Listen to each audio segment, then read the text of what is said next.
Ya, tak ada orang. Bismillah.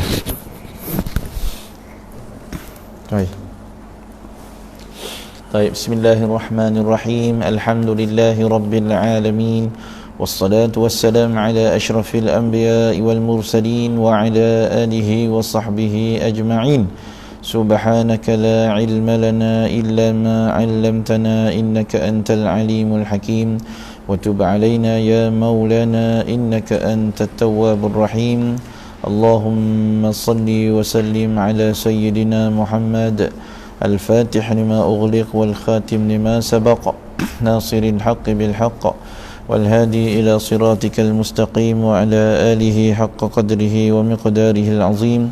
اللهم صل وسلم على سيدنا محمد طب القلوب ودوائها وعافية الأبدان وشفائها ونور الأبصار وضيائها وعلى آله وصحبه وسلم تسليما كثيرا.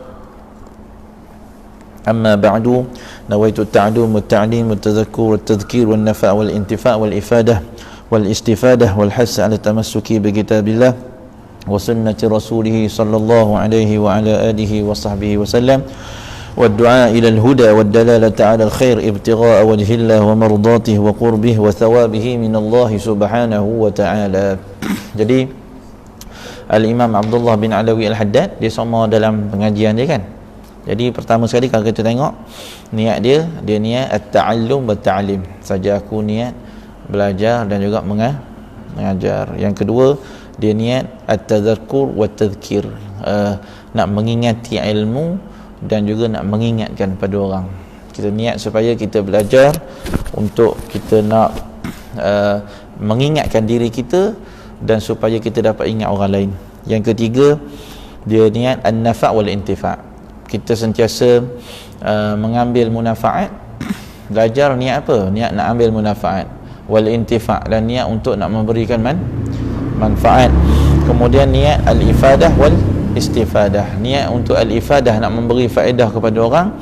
Dalam masa yang sama kita sentiasa niat untuk al-istifadah, untuk mengambil faedah. Yang kelima, bersungguh-sungguh untuk kita nak berpegang pada kitab Allah dan sunnah Nabi Muhammad sallallahu alaihi wasallam. Kita belajar supaya saya dapat bersungguh-sungguh nak berpegang, at-tamassuk, berpegang dengan kitab Allah dan sunnah Nabi Muhammad sallallahu alaihi wasallam, dan untuk nak menunjukkan kepada jalan kebaikan, kepada jalan hidayah, dan juga yang ketujuh, untuk menunjukkan kepada jalan hidayah, jalan kebaikan.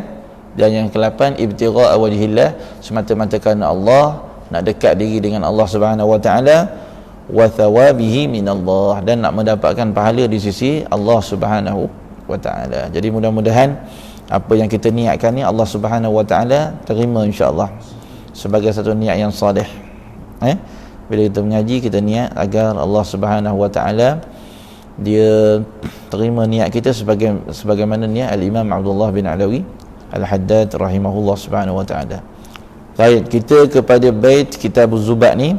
Malam ni kita nak baca bait wa ma'u maghsulin lahu hukmul mahal.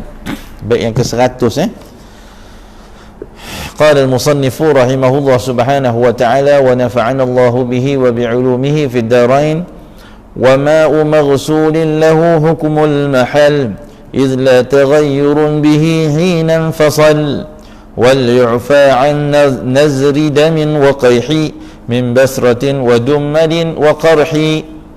باب الآنية يباح منها طاهر من خشب أو غيره لا فضة أو ذهب فيحرم استعماله كمرود لامرأة وجاز من زبرجد وتحرم الضبة من هذين لكبر عرفا مع التزيين. Wallahu ta'ala alam. InsyaAllah kita pada bait, kita nak muzakarah hari ni bait yang ke-100 Wa ma'u maghsulin lahu hukmul mahal. Dan air, wa ma'u maghsulin lahu hukmul mahal, air yang dibasuh. Maksud air yang dibasuh di sini air lebihan basuhan. Dan dalam ini lebih terkhusus kepada air lebihan basuhan najis, ataupun kita boleh istilahkan dalam istilah fuqaha ni dipanggil ma'ul ghusalah. Ma'ul ghusalah, nama dia, satu nama yang khusus dalam istilah fiqh, air lebihan daripada basuhan najis disebut sebagai al-ghusalah. Jadi al-ghusalah tak timbul, dia kalau kita membahaskan tentang air musta'mal, dalam perbahasan air musta'mal itu adalah air lebihan daripada basuhan fardu, dan yang kedua air lebihan daripada basuhan najis. Basuhan fardu kita dah selesai, disebut sebagai air musta'mal, wadih.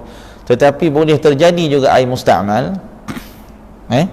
dalam arti kata musta'mal adalah air daripada lebihan basuhan najis yang kita istilahkan sebagai al-ghusalah. Jadi kata sahibuz zubat, wa ma'u maghsulin lahu hukmul mahal. Air yang dibasuh, maknanya air yang diambil daripada basuhan, lahu, bagi air itu hukmul mahal, bagi air itu hukmul mahal, hukum tempat yang kita basuh tu, hukum pakaian yang kita basuh. Sekiranya pakaian yang kita basuh itu suci, maka air yang di bawah juga adalah suci bisyurutihil baqiyah, dengan syarat-syaratnya yang lain. Ini pandangan kalau dalam majmu' kata Imam Nawawi, pandangan al-Khurasaniyun, ulama-ulama Khurasan, yang dikatakan ini adalah pandangan jadid, dan dia adalah muwafaqah dengan pandangan jumhur, bahawa air al-ghusalah, al-ghusalah ni dia terbahagi kepada, ada kalanya kita kata air itu air yang kullatain, khalas, madam kullatain, hukum dia adalah tahir bila khilaf, hukum dia adalah suci bila khilaf. Tetapi at-tuhur pula, tuhur ni maknanya menyucikan tak? Di situ alal mazhab, pandangan mazhab, maknanya air ghusalah yang jenis dua qalah, kita basuh dalam qalah tu, kita buang air najis kita, qalah, khalas, nisbah pada suci khair. Tapi nisbah pada at-tuhur, wa fil madhab tuhur, bukan tahir saja, tuhur. Beza antara tahir dengan tuhur. Tahir maknanya tahirun bi nafsi, la yutahhir ghair, dia suci pada diri dia saja tapi tidak menyucikan yang lain. Adapun at-tuhur maksudnya dia suci pada dirinya dan menyucikan yang lain, maknanya itu kalau qullatain. Adapun ma dunal qullatain, al-ghusalah, air lebihan basuhan najis yang tak cukup dua qadah, di sana ada salah satu awjuh, tiga wajah. Wajah yang pertama yang dikata itu adalah wajah mu'tamad, yang disepakati oleh jumhur, dia kata air ghusalah ni, air yang bercerai daripada basuhan najis, hukum dia seperti yang kita sebut ni, lahu hukmul mahal, di tengah tempat. Kalau dia suci maka dia punya air dia tu, air lebihan basuhan najis tadi, hukum dia suci fi hukmil mahal, pada hukum tempat. Dia kait dengan tempat. Pandangan kedua, wajah kedua, tahir mutlaqan. Tahir mutlaqan ni maksudnya tak kisah sama ada tempat suci atau tak suci. Itu pandangan kedua. Pandangan pertama, dia kata ini adalah pandangan jadid, pandangan baru Imam Nawawi sebut dalam majmu', pandangan jadid. Jadi Al-Khurasan pegang pandangan ni dan disepakati oleh ramai jumhur ulama Asy-Syafi'i. Maknanya tahir, lakin laisa mutlaqan, laisa mutlaq. Tahir suci tetapi fi hukmil mahal. Tengok, bergantung dengan dia punya tempat dia. Kalau tempat basuhan ni suci, kita bilah najis air yang bawah ni. Kalau suci yang ni, khalas, maka yang bawah ni kita suci lah, bisyaratil baqiyah, yang akan sebahagian yang akan disebutkan. Kalau kita baca lagi dalam Muqaddimah Hadramiyah ke apa, banyak dia letakkan syarat-syarat al-ghusalah. Jadi kalau suci di sini, insya-Allah bawah ni air yang tak tahan tu dianggap suci. Nampak? Yang pandangan kedua, wajah kedua, dia kata tahir mutlaqan. Tahir mutlaqan tak pandang pun sama ada tempat suci atau tak suci. Khalas, air itu adalah suci. Air ghusalah itu adalah suci selagi tak berubah lah. Cerita kan? Selagi tak berubah. Tapi tempat ni ada lagi najis ni. Khalas, bawah ni selagi tak berubah suci. Itu pandangan yang kedua. Pandangan yang ketiga ni najis mutlaqan. Maknanya kalau dah basuh air lebihan basuh najis ni, bawah tu hukum dia najis. Atau salah satu awjuh kama fil majmu', seperti mana dalam majmu' syarah muhazzab. Jadi ada tiga pandangan di sini. Kalau yang dunal kullatain, kalau ghusalah itu adalah air yang kurang pada 2 qadah, tak apa 2 qadah. Baik. Idh la taghayyurun bihi hina infasal. Ini tambahan syarat oleh musannif, oleh pengarang kitab. Dia kata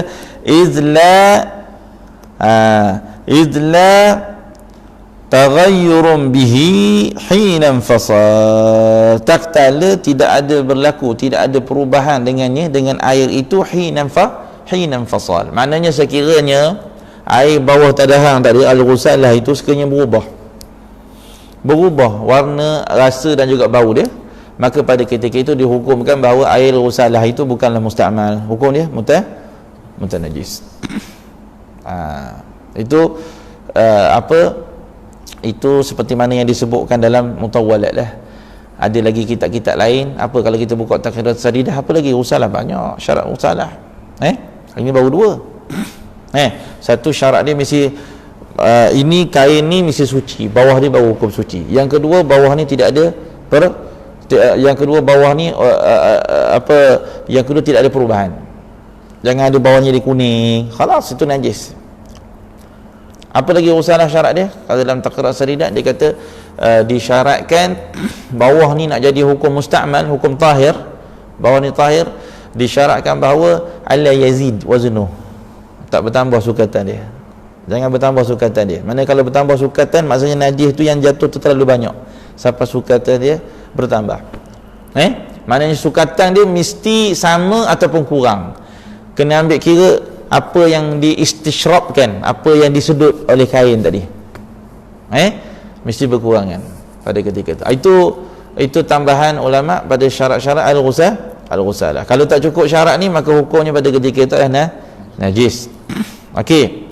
Nah, berbalik kepada isu yang kita nak bincang itu, iaitu ada orang dia mengaitkan al-ghusalah ni, konsep perbincangan ghusalah kita tadi dikaitkan dengan soal mesin basuh. Dia kata konsep mesin basuh hari ni, bahkan pengarang kitab Taqrirat Sadidah Abi Ahmad dia bila sampai kepada bab al-ghusalah itulah dia bincang di bawah tu tentang konsep membasuh, memakai mesin basuh yang elektronik, mesin basuh automatik lah. Lalu dia bahaskan di situ, dia seolah-olah cuba mengaitkan konsep konsep al-ghusalah yang kita bincang ni. Dia kata maksudnya air kalau dah masuk baju bernajis campuran tapi tak mengubah air, khalas itu ghusalah. Simple je. Itu adalah ghusalah. Setelah melalui sekali pusing, air tu masuk, jadi najis tu hilang tapi tak ada kesan. Najis tu hilang tapi tak menyebabkan ada terkesan kepada air. Sebab apa? Dek kerana basuhan yang pertama, lepas tu buh lagi air, lepas tu basuhan yang kedua, buh lagi air, hakadha al-ghaslah al-ula wal-ghaslah al-thaniyah wal-ghaslah al-salisah, hakadha. Sehingga dia kata proses tu menunjukkan di sana ada illah, bahawa air tu ada, perceraian tu ada, tapi perceraian yang kita kata tadi, air yang bercerai daripada kain, tetapi dia tak berubah sifat dia. Jadi kalau ikut di sana, kalau dalam kata sahibut Taqrirat Sadidah, seolah-olah mutlaqan mesin basuh yang automatik, tetapi dia kata berkhilaf mesin basuh yang adiyah, mesin basuh yang apa? Manual. Manual tak? Cuma manual ni apa sah konsep manual dia ditolak. Kita kat mula kita buah kain, lepas tu kita buah air. Itu penting dalam konsep mesin basuh. Kata Habib, mesti kekalkan konsep Usalah, tambahan daripada syarat usalah, kita lupa tadi. Tambahan daripada syarat usalah, ma mesti warid, air mesti sifatnya mendatangi. Beza, orang letak waktu nak basuh macam basuh, orang letak kain dulu, lepas tu baru letak air, dengan seseorang yang tak ada air dulu baru letak kain. Maknanya kalau letak air dulu, tak ada air, lepas tu letak kain hak bernajis, khalas, dia dah menyalahi daripada konsep usalah. Jadi air yang masuk itu baru kita letak hukum asal air. Air yang tak cukup 2 qalah dimasuki oleh najis, nampak? Air tak cukup 2 qalah, najis masuk. Beza, usalah ni dia mesti ada kain dulu, barulah ma warid, air yang sikit itu mendatangi. Kalau air yang tak cukup 2 qalah didatangi najis, khalas, itu dah masuk dalam bab kita dah bincang awal lagi dah. Kalau pakai pendapat dua tadi boleh tak? Pakai pendapat dua yang dalam majmuk ni. Memang dah. Boleh. Boleh. Tahir mutlaqan. Mutlaqan. Majmuk maksudnya suci mutlaqan, tak syarat pun suci ke apa. Yang tu syarat tak, yang pendapat kedua tu syarat tak, yang Warid. bukan warid, yang macam tak boleh air bertambah. Semua. Itu syarat usalah. Memang syarat Syarat usalah. Bahkan cuma ada beberapa isu, tadi kita dah, itu seperti dalam takrirat. Dan takriratus sadidah, mesin basuh automatik ni dia kata sebenarnya dah melalui proses izalatun najasah, hilangnya najis dalam keadaan air tu tak berubah. Air itu tak berubah jadi warna najis, menunjukkan maknanya najis itu telah terkalah dengan jumlah air yang ada. Cuma ada timbul isu. Kalau kita rujuk pada fatwa Darul Ifta di Mesir, dia ada bahas sikit. Dia kata mungkin untuk basuhan pertama, kalau ada orang basuh mesin basuh auto sekalipun, ataupun kalau manual lah, kita kata untuk basuhan pertama masih kekal status dia kata najis. Sebab apa? Sebab air itu dia menutupi najis dengan sabun. Najis itu tertutup dengan sabun. Jadi kita tak boleh nak declare, nak kata ni air ni tak berubah. Sebab apa? Kamu bersabun. Jadi dia kata ianya akan suci apabila fi ghaslatis atsaniyah, hak pusingan kedua baru suci. Kalau ingat Darul Ifta di Mesir, mereka kata konsep mesin basuh auto boleh ambil kira, tapi bukan untuk pusingan pertama. Kalau ada orang basuh pusingan pertama, kalah, itu semua najis, khalas. Melainkan qala Ahnaf, berkata mazhab Hanafi, dia kata basuh najis ni tak semestinya dengan air mutlak, boleh dengan apa saja air, walaupun ma'i, walaupun cecair. Jadi bila sebut cecair, termasuklah cecair sabun. Kalau cecair sabun boleh menghilangkan kesan najis, khalas. Mana atas pandangan dalam Ahnaf, mazhab Hanafi, kalau bos sabun basuhan pertama tu pun alhamdulillah dah dianggap sebagai suci dah. Jadi khulasatul kalam, penggunaan mesin basuh auto hari ni, walaupun tanpa ada bilasan, hukum dia adalah suci. Pakaian yang kita buah dalam mesin basuh auto dianggap suci kerana dianggap telah melalui proses. Di sana ada, kita kaitkan dengan proses al-ghusalah, bahawa sifat ghusalah ni nak katanya air basuhan najis, tetapi dia tak berubah sifat najis. Najis tak mengubah sifat air tersebut. Khalas, menunjukkan najis itu dengan kadar sikit, dan jumlah air itu salah mengalahkan najis tadi. Di sana ada ulama membahaskan sifat air itu pada ketika hukum pakaian tu suci, tapi sifat air pada ketika itu adalah suci, tak jadi najis. Khalas, bila air itu suci, pakaian pun suci lah, air itu suci. Ditambah lagi pandangan yang kedua, seperti pandangan Darul Ifta, dikaitkan di situ bahawa ditimbulkan isu bahawa macam mana kamu tahu air najis itu tak mengubah sedangkan kamu buah sabun.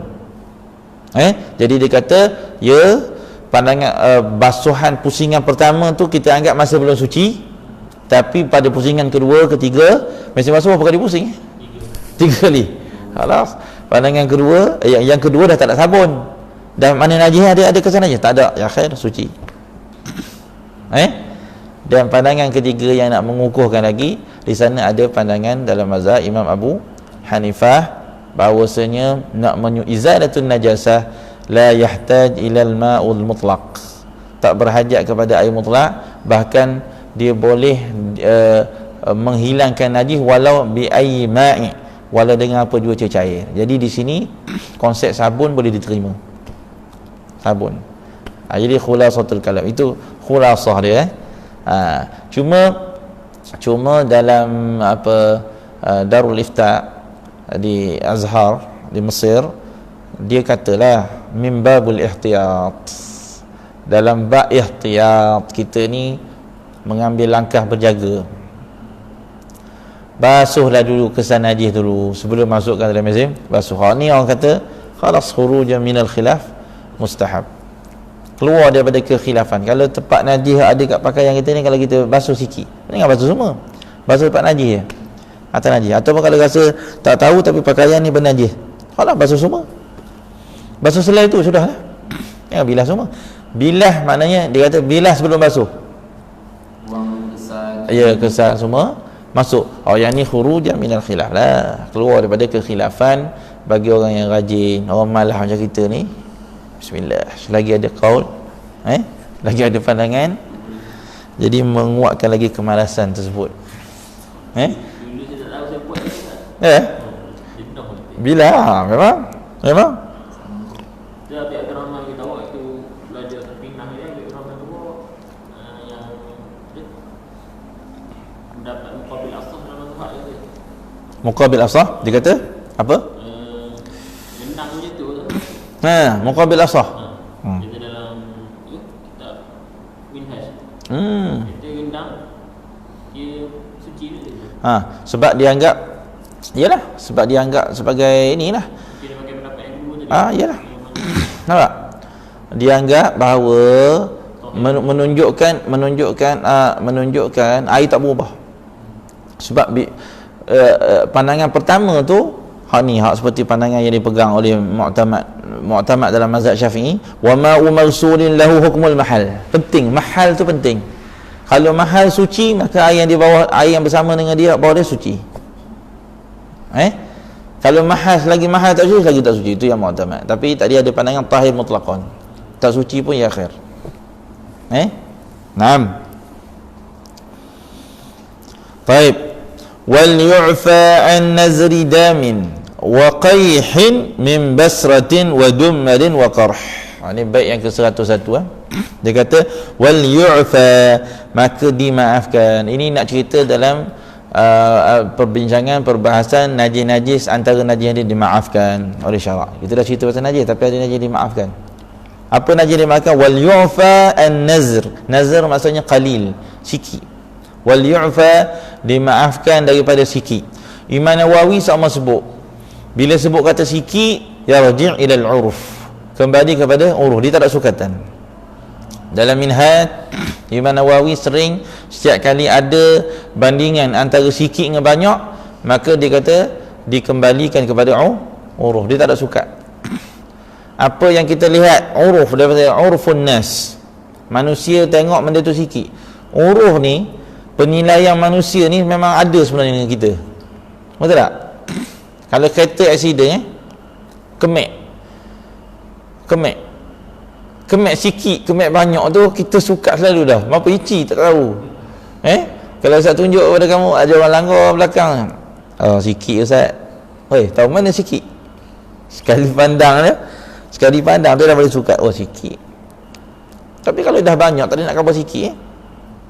Kalau dah habis satu enjin kat depan, sikit ya Ustaz. Macam mana sikit pula?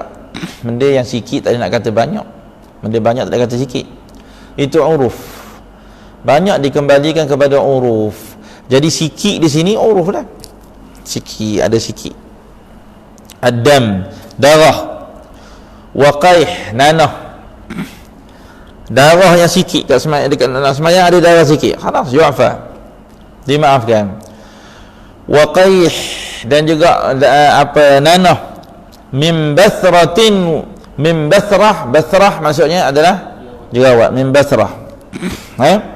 Ini kata ulama sekiranya dia tak picit. Imam Nawawi sebut dalam Minhaj dengan syarat bukan dengan perbuatan dia, laisa min fi'lih, bukan dengan perbuatannya. Banyak dalam hukum-hukum ma'fu'at, benda-benda dimaafkan, salah satu syarat alla yakunu min mughallaz. Biasanya ma'fu'at ni dia akan kait dengan 3. Pertama, dia bukan daripada mughallazah. Yang kedua, alla yakuna bi fi'lih, dia bukan dengan perbuatan dia. Yang ketiga apa? Dia ada 3. Setiap daripada ma'fu'at ni dia mesti akan dijadikan sebagai ma'fu'at, benda tu dimaafkan dengan 3. Allahumma salli ala Muhammad. Apa satu lagi? Yang pertama, dia bukan daripada mughallazah. Yang kedua, dia bukan daripada min fi'lih. Ilaha illallah, la ilaha illallah, Allahu akbar. Apa satu lagi? Allah, nanti kita cari satu lagi. Jadi kalau min fi'lih, kalau jerawat dia picit. Kalau jerawat pada ketika tu dia picit, dia asar ulama tu, maka pada ketika itu ulama kata dimaafkan kalau sikit. Tapi kalau yang ni, kalau mu'tamad darah ni, kalau darah sendiri, nanah sendiri, bukan dengan perbuatan dia, bukan daripada mughallazah, dimaafkan walaupun banyak. Ni cuma di sini wal yu'fa an-nazri damin qaim. Ini pandangan Sahibuz Zubat. Sahibuz Zubat kata yang dimaafkan hanya kadar sedikit. Mu'tamad dalam minhaj kata qaliluhu wa kathiruh, sikit ataupun banyak. Melainkan iza in asarahu, jika dia picit jerawat, perbuatan dia yang picit jerawat, dia yang pergi garukan kudih dia, dia yang picit nanah dia, pada ketika itu ulama kata hukumnya dimaafkan dalam kadar sedikit, banyak tak maaf. Picit sebelum solat tak apa. Ini dalam solat. Picit sebelum solat ni kesan daripada picit dia biasa di luar, asalnya di luar solat. Apa hukum picit jerawat? Tak ada masalah kan? Kesan daripada picit jerawat sehingga buat masuk dalam solat, kesan daripada perbuatan luar, tak ada masalah.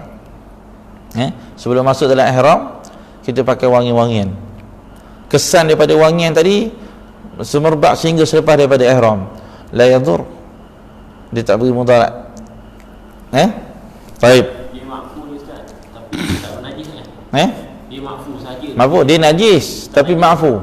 Lepas tu kalau contoh kita dah macam kita dah ni dah selesai, betul, andainya darah tadi kena dengan air mesti melekat kat kulit kita ni.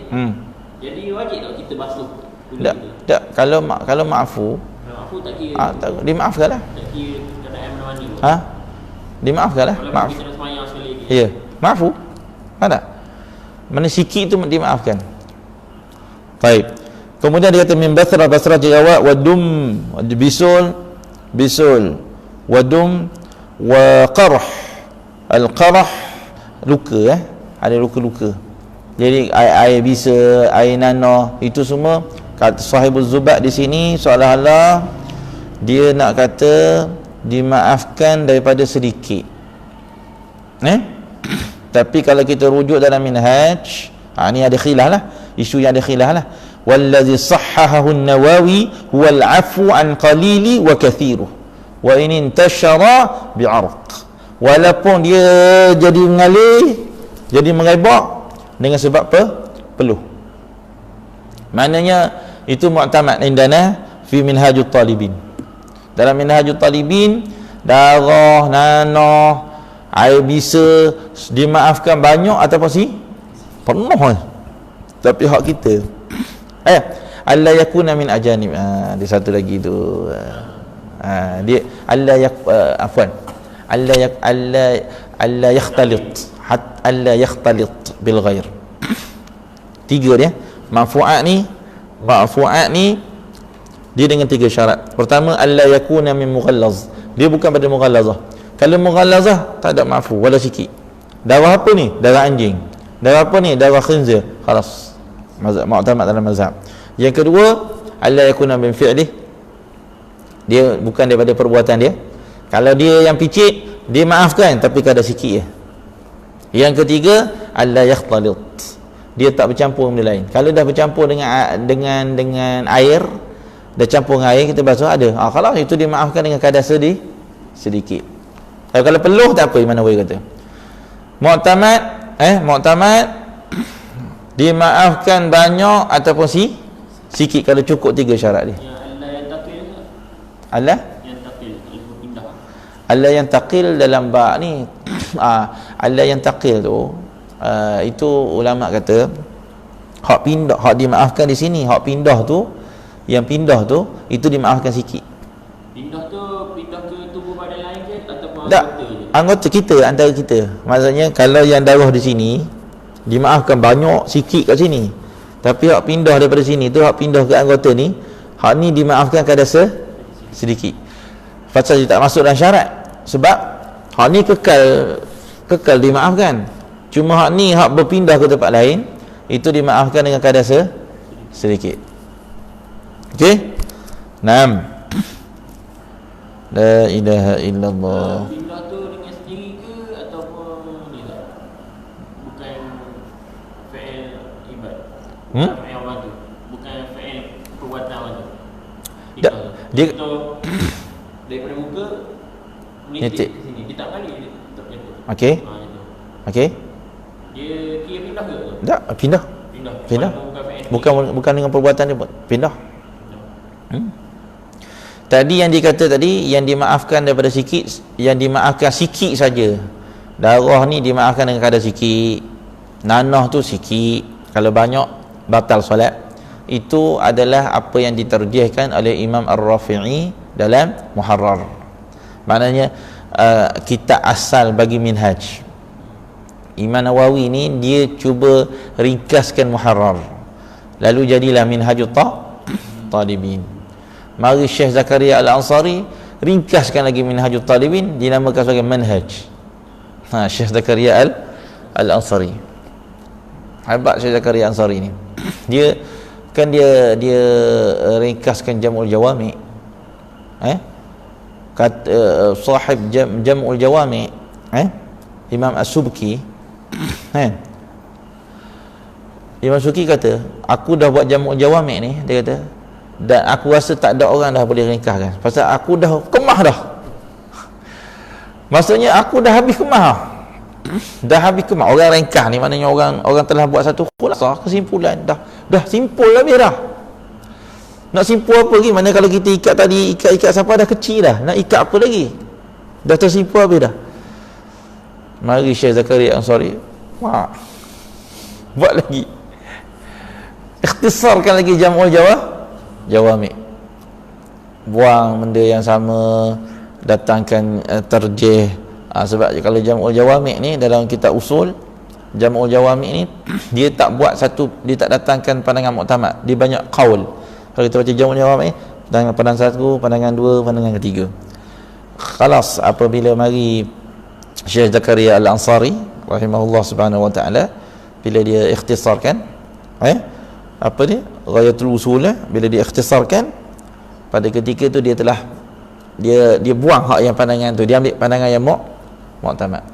Yang ada tu pandangan mu'tamad. Dia terus dia ringkaskan. Jadi walaupun ada mari satu zaman ulama kata gitu, dia kata takkan ada dah orang, maka tetap ada juga orang. Syekh Zakaria Al-Ansari ni dia ikhtisarkan minhaj. Masya Allah, minhaj dia ikhtisarkan. Tetapi kalau ikut hebatlah, ada kitab minhaj hebatlah tak, tapi tak popular. Tetap Masya Allah, Imam Nawawi punya kitab tetap barakah. Orang mari ikhtisar, patutnya biasa akan jadi popular kitab yang ikhtisar ni, tapi tak popular. Kekal orang pegang pada Minhajul Talibin, Imam An-Nawawi rahimahullah. Dan ulama kata Syekhul Islam ni dia buat kitab usul, kitab-kitab dia semua luar biasa. Kitab-kitab dia semua luar biasa. Sebab apa? Dia tak puas hati tengok ada orang-orang yang buat kitab macam kitab Minhaj. Bagi dia Minhaj ni boleh dibaca oleh orang awam, orang pasar, kerja pasar boleh baca Minhaj. Padahal Minhaj payah dah. Tapi nisbah pada Syekh Zakaria Al-Ansari, macam mana Imam Nawawi ni buat kitab Minhaj ni dengan ibarah-ibarah yang sahlah. Wah, ibarah sahlah. Jadi bila dia buat kitab usul, masya-Allah. Sebab tu kitab Syekhul Islam Syekh Zakaria Al-Ansari memang semua luar biasa. Nak baca usul kitab dia, satu hal nak faham usul tu, satu hal nak faham ibarah dia. Sebab dia nak letakkan nilai fiqh tu tinggi. Orang kalau betul-betul yang dia faqih, kena banyak ngaji ilmu alat, ngaji dia bukan macam sekarang ni kan ada orang jadi faqih sebab dia baca kitab terjemahan, dia jadi faqih lah. Jadi nilai fiqh tu jadi rendah. Semua orang boleh baca. Ya, semua orang boleh baca. Oh, dia tak nak semua orang boleh baca. Macam kita ni. Syekh Zakaria Ansari punya kepala mana boleh semua orang jadi faqih. Biar letih sikit. Biar letih. Dia gitu kepala dia. Memang betul lah. Ini semua orang jadi faqih. Sebab apa dia? Boleh rujuk kitab ni, boleh rujuk kitab ni. Khalas, sekarang ni tak semua orang boleh jadi faqih. Nisbah dia Minhajut Talibi Nawawi tu, zaman tu orang pasar pun faqih nak kata ni. Sebab boleh baca Minhaj. Boleh baca Minhaj, khalas itu mu'tamad dalam mazhab. Subhanallah. Baik. Berapa jam? Oh, jam salah ni. 10 sikit lagi, kita ambil lagi 10 minit. InsyaAllah. Babul aniyah. Yubahu minha tahirun min khashabi aw ghairihi la bifiddatin aw dhahabi. Yubahu minha maksudnya diharuskan minha yubahu minha tahirun min khashabi. Maksudnya diharuskan dalam bab apa aniyah bekah ni, diharuskan untuk kita guna adalah sesuatu benda yang suci, tahirun, benda yang suci, min khashabi, daripada kayu. Maknanya daripada kayu atau ghairihi, ataupun selain daripada kayu harus. Bekas apa yang kita nak guna? Bekas kayu, bekas tembaga, bekas lain daripada apa-apa saja. Yang tak bolehnya la fiddatin aw dhahabi. Aniyah, bekas-bekas yang diharamkan itu adalah yang haram untuk guna, haram untuk kita gunakan ataupun untuk dijadikan perhiasan, sama ada isti'mal atau ittikhadh. Dua dalam fiqh sama sebut isti'mal atau ittikhadh. Maksudnya isti'mal memang gunalah. Ittikhadh kita jadikan perhiasan dunal isti'mal, walaupun tak guna. Walaupun tak guna. Ittikhadh bila isti'mal. Saya tak nak guna kendi ni, tapi saya nak buat perhiasan. Sedangkan dia pada emas dan perak haram. Jadi halal harus segala benda yang suci silakan. Walaupun ada benda yang nilai ni lebih tinggi daripada emas dan perak. Yang haram adalah min fiddah wa min dhahab. Kerana ada nas hadis Nabi SAW yang Nabi melarang daripada makan dan minum. Nusus asalnya pada makan dan minum, tapi diqiyaskan min sairil isti'malat. Dia qiyaskan daripada segala bentuk penggunaan, walaupun bukan untuk makan dan minum. Untuk duduk, untuk guna, untuk letak barang, daripada bekas-bekas emas dan perak, beg daripada emas dan perak, semua sekali wujuhu isti'malat, apa saja segala bentuk penggunaan haram dengan menggunakan bekas daripada emas dan perak. La fiddatin aw dhahabi fayahrumu isti'maluhu, maka haramlah menggunakannya. Halal bagi selain daripada emas dan perak. Adapun emas dan perak fayahrumu isti'maluhu, maka haramlah menggunakannya. Menggunakan apa? Ay al-ina, mana kembali hu tu kembali kepada al-ina min ahadihima, maknanya bekas daripada salah satu daripada keduanya, iaitu emas dan perak. Walaupun hu tu dhamir apa? Dhamir bukan dhamir muannas muzakkar, tapi hu tu bila dirujuk pada al-ina khalas min mana daripada bekas min ahadihima, daripada salah satu daripada keduanya.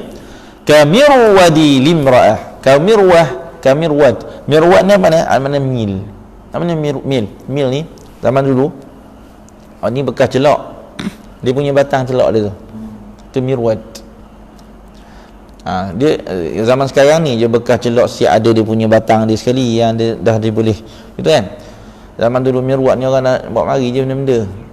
Jadi mirwad tu, kalau mirwad tu daripada emas dan perak, itu pun namanya isti'mal juga, itu pun haram. Lil mar'ah, kenapa dia kata haram lil mar'ah? Ini orang panggil min babil aula.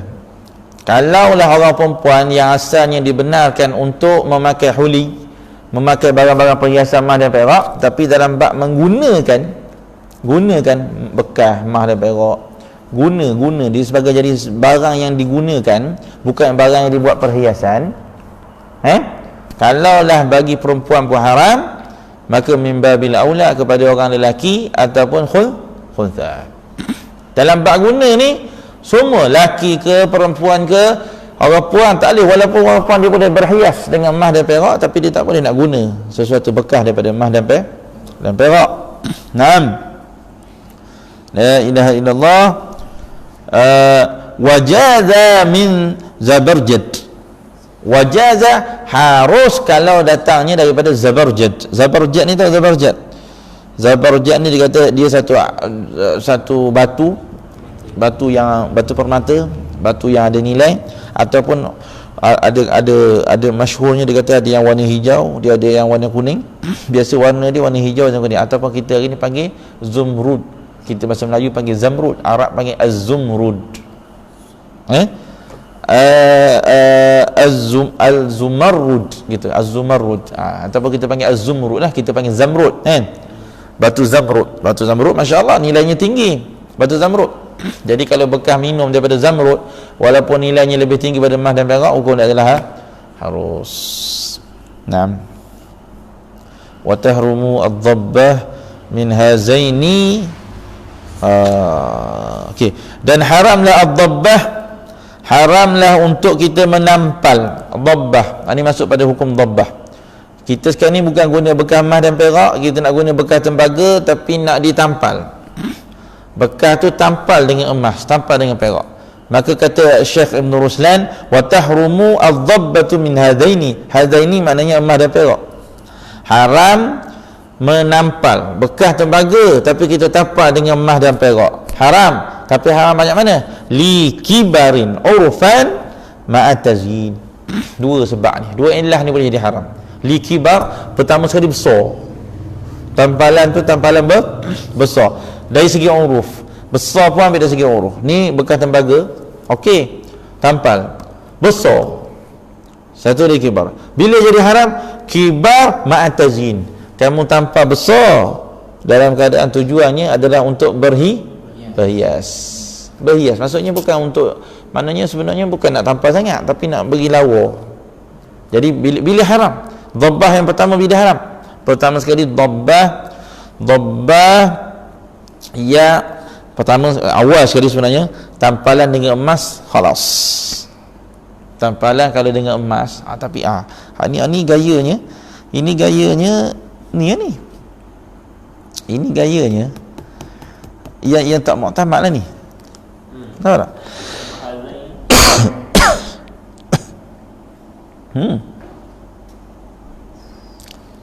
Sebab apa?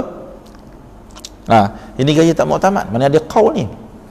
Maksudnya seolah-olah Syekh Ibn Ruslan ni nak kata tampalan dengan emas ke dengan perak bila haram. Tampalan dengan emas pun haram. Muktamad seperti yang Imam Nawawi telah tahqiqkan dalam Minhajul Talibin, tampalan kalau dengan emas besar ke kecil ke, untuk perhiasan ke, ada hajat ke, hukum adalah haram. Kalau dengan emas haram. Tapi Syekh Ibn Ruslan ada qaul, pandangan Syekh Ibn Ruslan yang haram dhabbah min hazaini, tampalan dengan emas dan perak. Emas dan perak haram kalau likibari, kerana besar dan bagi tujuan untuk berhias, haram. Itu pertama. Ni Ibn Islam punya susunan tengok besar dan tujuannya adalah untuk berhias. Okey. Maknanya kalau besar tapi lil hajah. Ni kalau dalam mazhab Syafi'i dia kata makruh. Besar tapi lil hajah, makruh. Pandangan kedua. Pandangan yang ketiga, kecil li zinah. Kecil tapi untuk perhiasan. Khalas, harus, tapi makruh. Mana pertama haram? Haram. Besar bersama dengan tujuan untuk berhias. Pandangan yang kedua, besar tapi li hajah, makruh. Halal tapi makruh. Pandangan yang ketiga, kecil je tampalan tu tapi li zinah, untuk perhiasan. Pandangan yang keempat barulah okey. Pandangan yang keempat ni kecil tapi lil hajah, pada ketika itu harus. Maknanya Syekh Ibn Ruslan nak katanya, dia nak kata kalau tampalan dengan emas, dengan konsep yang kita sebut tadi, hukum dia adalah harus. Kalau tampal dengan emas besar tapi ada hajat, okey. Tetapi haqqaqahu Imam Nawawi dalam Minhaj kata kalau dengan emas ni tak ada sukatan, hukum dia adalah haram. Sebab tu ada sebagian nasakh, ada tak situ? Sebagian nasakh dia ada tambah tau. Dia ada tambah wa dabbatal asjadi harrim mutlaqan kadzal Imam Nawawi haqqaqa. Ada? Oh, tak ada. Ada sebagian nasakh ditambah matan tu. Apa? Nak katanya kalau dabbah tampalan dengan emas haram terus, haram mutlaqan. Okey, kita tambah sikit in fuqida halat. Jika fuqida maksudnya apabila hilangnya, dihilangkan akan keduanya. Apa akan kedua tadi? Al-kibir ma'azina, besar bersama dengan untuk tujuan maknanya dia tak ada tujuan dia tampal tu dalam keadaan tampalan tu besar bersama dengan berhias. Ini fuqidah. Jika hilang dua syarat ni, halat, maka halal lah. Tampalan tu dianggap halal, maka halal lah untuk digunakan bekas tadi. Naam. Bahkan kata apa? Kata Syekh Ibn Ruslan, masalah dia kata bila hilang dua sifat tadi, terus hukum dia pada ketika itu jadi halal bersama dengan bila karahah, tanpa makruh pun. Naam. Wa fardan tukrahu wal hajah. Wa fardan tukrahu, maknanya wa fardan tukrahu, kalau bersendirian. Mana wa fardan, kalau salah satu sifat tu ada. Maknanya ada sifat apa je ni? Ada sifat besar tapi bukan untuk berhias, untuk hajat. Ataupun sifat berhias, memang sifat berhias tapi dia berlawan dengan apa? Dia berlawan dengan kecil. Kecil tapi untuk berhias, ataupun besar tapi kerana hajat. Ni dua ni. Wa fardan tukrahu, jika bersendirian, tukrahu wal hajatu. Maksudnya kalau sekiranya makruh hukumnya kalau sekiranya sifat tu bersendirian. Besar dia tak confine dengan berhias tapi besar confine dengan hajat. Kecil tapi berlawan dengan apa? Kecil tapi berlawan dengan berhias. Berhias kalau lawan dengan besar bahawa haram. Maka pada ketika itu hukumnya adalah makruh, dia kata. Wa tukrah. Nampak?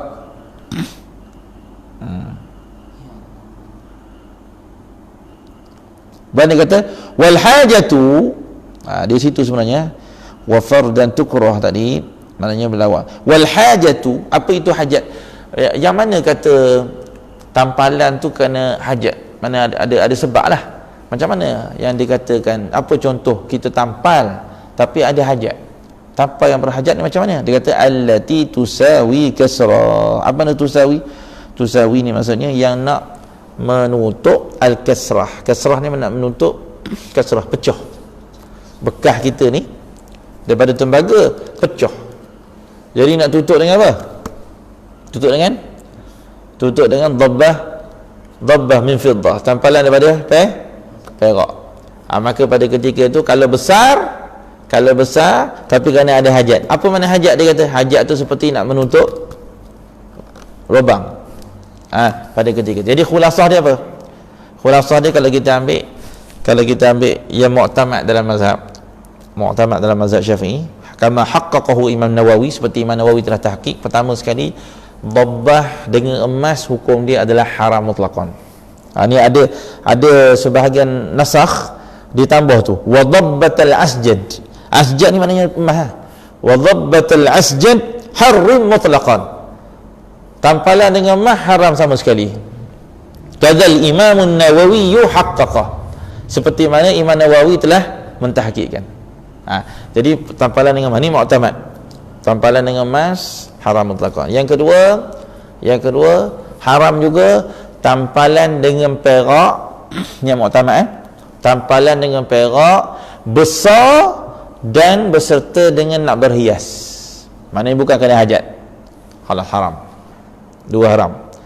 Yang ketiga, ini makruh. Bila makruh? Tampalan itu besar tapi ada hajat. Yang keempat makruh juga, tampalan itu kecil tetapi lizinah, bagi tujuan untuk perhiasan. Baik. Yang kelima halal. Apa? Tampalan itu kecil tapi kerana hajat. Baru hukumnya halal bila karah. Maknanya mu'tamad ada 5 hukum. Kalau yang Ibn Ruslan ni, kalau kita tengok, maksudnya kita buang, dia anggap tampalan kalau sama dengan emas ataupun perak hukumnya sama. Yang penting kena ikut sukatan tadi, dhabbah kabira ataupun dhabbah saghirah. Tu khulasah dia. Nampak? Itu mu'tamad. Tapi hak pandangan yang Nazim bawa ni, pandangan bagaimana? Kama harrararu ar-Rafi'i juga. Semua yang Imam Rafi'i sebut. Maknanya pandangan Imam Rafi'i dalam Muharrar. Dua dah kita jumpa. Ini kalau kita keluarkan boleh buat kitab kalau kita keluarkan betul-betul ni boleh buat kitab baru ni. Seolah-olah apa ni pula, memperhaluskan Zubat pula. Talkhisus Zubat. Sebab apa? Banyak hak dalam matan Zubat ni, dia Syekh Ibn Ruslan pegang pada pandangan Imam Ar-Rafi'i fil Muharrar. Macam ni salah satu. Maksudnya fi Rafi'i fi Muharrar ringan sebab apa? Emas pun boleh buat tampalan. Tampalan. 6. Tapi mu'tamad tahrim dhabbat adh-dhahab. Mu'tamad haramnya dhabbah tampalan dengan emas mutlaqan, besar ataupun kecil, kerana hajat ataupun kerana untuk perhiasan. Baik, insya-Allah kita akan masuk pada insya-Allah yang seterusnya. Insya-Allah kita akan masuklah wa yustahabbu fil awani at-taghtiyah. Ni benda sunat ni. Ini cerita bab sunat. Sunat kita ni kalau minum air ni, kita kena letak sesuatu atas dia. Taghtiyah. Tutup air, bekas kena tutup. Jangan biar bekas-bekas di dapur ni terdedah. Kalau bekas je ni tak ada penutup, kena tutup, kena ikat. Ambil plastik, tutup, kena ikat. Jangan pergi masuk ular, masuk apa, masuk cicak. Tak? Ni apa, kita punya sos kita. Wah, cicak 2 ekor. Kalau Islam suruh tutup, sunat tutup. Cicak, bekas, cawan, minuman, letak pada yang kurang adal aqal. Saya akan bincang tu. Adal aqal walaupun dengan sebatang pen. Khalas. Lihusuli asli thawab. Terhasilnya pahala, asal bagi pahala. Tu insya-Allah kita akan sambung bait yang ke-6 insya-Allah pada kuliah yang akan datang. Bait yang ke-6 daripada kitab Az-Zubat. Wa yustahabbu fil awani at-taghtiyah. Wallahu ta'ala alam. Bismillahirrahmanirrahim. Allahumma faqihna fid din. Allahumma faqihna fid din. Allahumma zidna ilma warzuqna fahma. Allahumma zidna ilma warzuqna fahma. Allahumma zidna ilma warzuqna fahma. Allahumma iftah alaina futuhal arifin. Allahumma rzuqna fahman nabiyyin. ربنا آتنا في الدنيا حسنة وفي الآخرة حسنة وقنا عذاب النار وقنا عذاب النار وقنا عذاب النار وصلى الله على سيدنا محمد وعلى آله وصحبه وسلم. الحمد لله رب العالمين. Taqabbalallahu minkum. Tutup. Tekan tu.